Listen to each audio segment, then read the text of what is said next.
வணக்கம் நண்பர்களே. இறையுடன் ஒன்று கூடல் என்பது என்னன்னா, நம்மை நாம உணர்றது, நமக்குள்ள இருக்க ஆற்றலை முழுமையா புரிஞ்சுக்கிறது,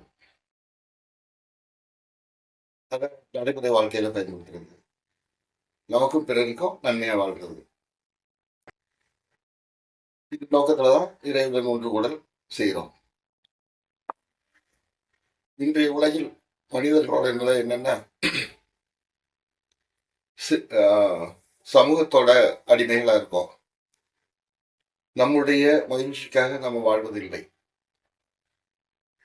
பிறருக்காக வாழ்றோம் அப்படின்னு பெருமைக்காக பேசிட்டு கனவு உலகத்திலே வாழ்ந்து தன்னை உணராமையே, தனக்குள்ள இருக்கிற அந்த பேராற்றல் உணராம அதனுடைய அதை பயன்படுத்தி பழகாமையே நிறைய பேரோட காலங்கள் முடிஞ்சு போயிடுது. தனக்குள்ள ஒரு பேராற்றல் இருக்கு அப்படிங்கிறத உணர்ந்தவங்க மட்டும்தான்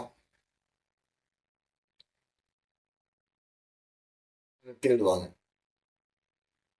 மற்றவங்க எல்லாம் தனக்குள்ள இருக்கிற ஆற்றலை மறைஞ்சிட்டு வெளியில அப்படி ஒரு பேராற்றல் இருக்குதா நினைச்சு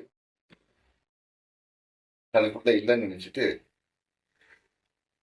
வெளியிலேயே தேடி காலத்தை கழிச்சிடறாங்க.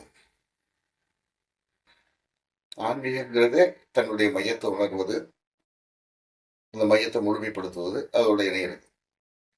முதல்ல தனக்குள்ள அந்த மையம் இருக்குங்கிறத உணர்ந்தா தான், தனக்குள்ள அந்த இரையாற்றல் இருக்குங்கிறத உணர்ந்தா தான் நம்ம காண்ற எல்லாத்துலயும் அது இருக்கு அப்படிங்கிறத உணர்வோம். பற்றாக்குறையின் போது, பாதுகாப்பு இல்லாத போது தான், ஒரு அனாதை மனநிலையில தான் மனிதன் கேலி செய்ய ஆரம்பிக்கிறான்.